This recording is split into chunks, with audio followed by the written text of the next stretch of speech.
मित्रों नमस्कार, मैं दिनेश यादव। इस चैनल पर आपका स्वागत है। आजकल अखबार जो ही आप खोलते हैं, मुख्य पृष्ठ पर युद्ध की खबरें पूरी तरह से पटी पड़ी है। खबरों को पढ़कर आपको क्या लगता है? इन खबरों को पढ़ने के बाद आपको यही लगेगा कि दुनिया के जितने भी शक्तिशाली देश हैं, वो नित्य कोई न कोई आरोप लगाकर किसी देश से युद्ध करने की कोशिश करते हैं। जैसा कि आजकल जो खबरें आ रही हैं, जिसमें अमेरिका और इजराइल ने मिलकर के जिस तरह से ईरान पे हमला किया और उसके शासक खामनेई को मार गिराया। दुनिया के देश इसे अपने अपने हिसाब से देख रहे हैं। कुछ देश किसी के समर्थन की घोषणा कर रहे हैं, तो कुछ देश इसकी निंदा कर रहे हैं। निंदा और समर्थन के इस दौर में वह देश तेजी के साथ आगे परमाणु हथियारों के साथ ही अन्य मिसाइलों को लेकर आगे बढ़ रहे हैं, जो विज्ञान और तकनीकी की बात कर रहे हैं। वहीं कुछ देश आज भी अपने शिक्षा को लेकर के, विज्ञान को लेकर काफी पीछे हैं। इसकी वजह यह है कि वहाँ के आंतरिक मामलों में शिक्षा, साइंस पर बात कम हो रही है। लोग आपस में तमाम मुद्दों को लेकर लड़ रहे हैं, क्योंकि जो उनकी आवश्यकताएं हैं वही पूरी नहीं हो रही है। तो फिर ऊंची बात को ऐसे क्यों सोचें? अब इन युद्धों को देखकर लग रहा है कि जिसकी लाठी उसकी भैंस। कोई अगर लाठी वाला व्यक्ति गलती कर रहा है, तो या तो डर के मारे कोई देश उसका समर्थन करे, या लुके छिपे उसका निंदा और विरोध करे। वास्तव में क्या दुनिया यही सीख देना चाहती है कि मजबूतों की ही बात मानी जाएगी और कमजोर लाख नैतिकता की दुहाई देता रहे, उसका कोई नहीं सुनेगा? क्या आज इस दौर में किसी को सच कहने का भी साहस नहीं होना चाहिए, या अगर सच बोलता है तो उसे डरा देना चाहिए? अगर दुनिया के देशों पर नज़र दौड़ाएं तो आप ये पाएंगे कि बहुत से ऐसे देश हैं जो आज वैज्ञानिक तकनीकी में आगे होने की वजह से उन्होंने सैकड़ों लाखों हथियारों को इकट्ठा कर लिया है।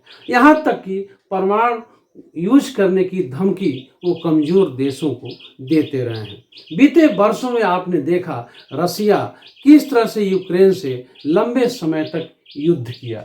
वहीं आपसे ये भी आपने देखा होगा किस तरह से फिलिस्तीन और इजराइल भी आपस में युद्ध किए। अभी कुछ ही दिन बीता था कि एकाएक अचानक अमेरिका और इजराइल ने मिलकर के ईरान पर हमला बोल दिया और कुछ ही घंटों में लंबे समय से वहां शासन कर रहे ईरान के मुखिया लीडर खुमैनी को मार डाला। अब खुमैनी की हत्या के बाद पूरे दुनिया में देश बढ़ते हुए नजर आ रहे हैं। बहुत से देश जो है वो ईरान के पक्ष में अपनी बात रख रहे हैं, तो दूसरी तरफ बहुत से लोग ये भी आपको मिलेंगे और बहुत से कंट्री मिलेंगे जो ये समर्थन कर रहे हैं कि वास्तव में लंबे समय से शासन की वजह से वहाँ की जनता भी असंतुष्ट थी। क्या सच्चाई है, ये तो गहराई में जाने के बाद ही पता चलेगा। हम उसके पीछे ज़्यादा आपको नहीं ले जाएंगे, बल्कि हम इस पर चर्चा करेंगे कि इस तरह के युद्ध किस तरह से दुनिया में संदेश दे रहे हैं। अपने स्वार्थ के लिए लड़े जा रहे युद्धों को कोई न कोई उसे नैतिकता का पैजामा पहनाने की कोशिश करता है। हालांकि जो नैतिकता की दुहाई देता है उसके पीछे का राज कुछ और होता है। वो कुछ और हासिल करना चाहता है और दुनिया में अपने शक्ति का प्रदर्शन करना चाहता है। बहुत आसान नहीं होता किसी देश के बात को समझना, क्योंकि यह पूरी तरह से एक राजनीतिक कूटनीति होती है और राजनीति की कूटनीति को गहराई से समझना किसी सामान्य नागरिक के बस की बात नहीं होती है। लेकिन इतना जरूर होता है कि जब भी कोई देश किसी देश पर युद्ध करता है या जोर जबरदस्ती करता है, तो उसके साथ किस तरह का वो व्यवहार कर रहा है ये मैसेज जरूर छोड़ता है। अगर निर्दोष लोग मारे जाते हैं किसी देश का, तो पूरी दुनिया देखती है कि किस तरह से वो नैतिकता की दुहाई तो दे रहा था, लेकिन उसने टारगेट बनाया निर्दोष आम लोगों को।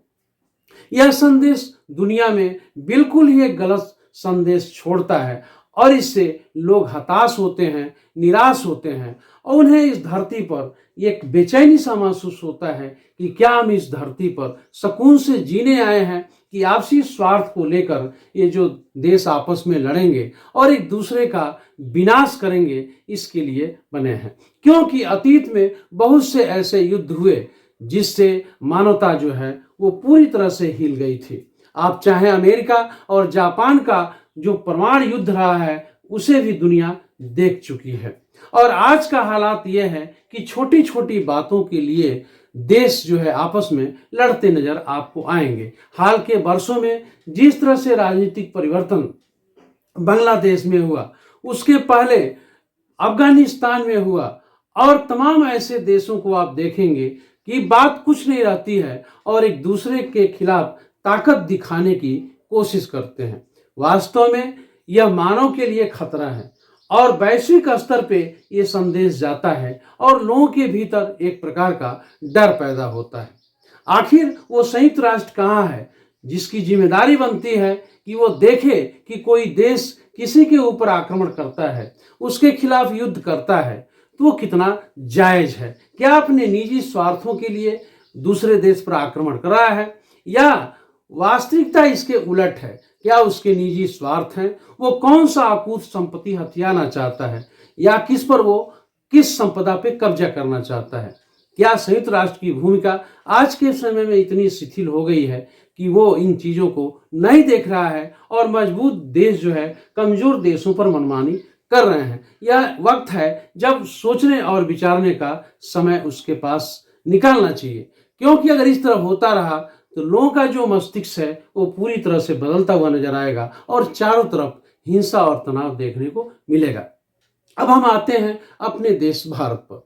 आज वक्त है कि इस दुनिया के देश जो आपस में लड़ रहे हैं और एक दूसरे के खिलाफ मजबूती का प्रदर्शन कर रहे हैं, ऐसे में भारत के लोगों को भी सीख लेना चाहिए और छोटे छोटे जो आंतरिक मामले हैं, जातवाद का, संप्रदाय का, इससे ऊपर निकल करके विज्ञान और तकनीक के बारे में विचार करना चाहिए। राष्ट्र तभी मजबूत हो सकता है जब हम एक दूसरे का विरोध सांप्रदायिकता के आधार पर न करें, बल्कि एक दूसरे के खिलाफ कुछ न बोल करके भाईचारे की भावना बने और शिक्षा और तकनीक और विज्ञान को बढ़ावा दें, तो हम अपने देश को आगे ले जा पाएंगे। और नेताओं को भी चाहिए कि इन छोटे छोटे बातों को जो नफरत पैदा करते हैं वो लोगों को इसके बीच न फंसा करके उनके मस्तिष्क को एक अवसर दें, उनके समस्याओं को समझें और पूरे राष्ट्र में शिक्षा के लिए, विज्ञान के लिए और तकनीकी के लिए काम करें। इसी के साथ हम अपनी बात समाप्त करते हैं। फिर मिलेंगे। नमस्कार।